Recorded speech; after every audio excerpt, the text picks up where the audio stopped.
বাড়িতে অতিথি রেখে দূরে দূরে থাকা কি ঠিক? বিশেষ করে ওরা তো তোমাকে উপলক্ষ করে এসেছে। আসুক না বাবা, কথাবার্তা তো হবে সব তোমার সঙ্গে। কথা হতে থাক, যত কথা হবে ততই তো শুভ। মানে লোকে বলে না, লাখ কথা খরচ করলে তবে বিয়ের সম্বন্ধ পাকা হয়। তা লাখ কথার তো এখনো অনেক বাকি। সব এটাই তোমার রহস্য মা। ঠিক বলেছেন মেসমশাই, কোনো ব্যাপারটাকেও গুরুত্ব দেয় না।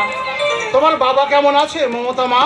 ছাত্র স্কুল আর লেখা, এই তিনটি জিনিস থাকতে বাবা কখনো বন্ধ থাকবে না। বাবা এখন ভাঙন নিয়েই ব্যস্ত। ভাঙ্গন? বাবার নতুন উপন্যাসের নাম। ভালো ভালো ভালো ভালো লেখকরাই তো সমাজকে শিক্ষা দেয়। যাও মা, বাড়িতে গিয়ে ওদের একটু চায়ের ব্যবস্থা করে দাও। যাও মমতা মা, তুমি ওর সঙ্গে যাও।